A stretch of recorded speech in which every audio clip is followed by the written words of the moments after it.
কি একটা কাণ্ড! ভাঙাচোরা যে জিনিসটাই ফেলতে যাই সেটাকেই মনে হয় যে এটা কাজে লাগাইতে পারবো। এটা দিয়ে ক্রাফট কিছু বানাতে পারবো।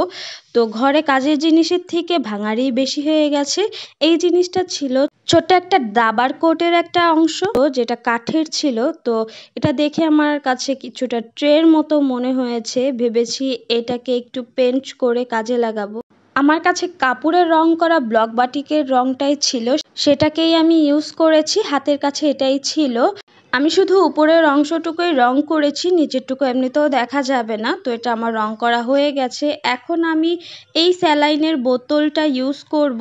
অনেকেই আমার কাছে জিজ্ঞাসা করেছিলেন এই বোতলগুলা কিসের। আসলে এটা হলো ওষুধের বা স্যালাইনের বোতল, এভাবে সিল করা থাকে।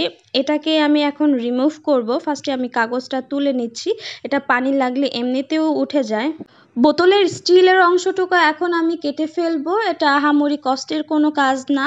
এইভাবে চাকু বা ছুরির যে কোনো কিছু দিয়ে কেটে নেওয়া যাবে ইজিলি, আমি যেভাবে ভিডিওতে দেখিয়েছি। আর এই যে উপরে একটা কি বলে রাবারের ক্যাপ থাকে, তো এটা আমার লাগবে না। আমি এখন এটাকে ওয়াশ করে এর মধ্যে আমি গাছ ডেকোরেশন করব। আর ইনডোর হিসাবে মানি প্ল্যান্টের বিকল্প কোনো কিছুই নেই। আমি এখানে মানি প্ল্যান্টটাই নিয়েছি। এই যে আমার একটা কাচের জার ছিল সেইটা, আর এই বোতলটা দিয়ে আমি এই ট্রেটার উপরে একটু ডেকোরেশন করেছি। এটা এখন যে কোনো একটা কর্নারে সাজিয়ে রাখলেই জিনিসটা অনেক সুন্দর লাগবে।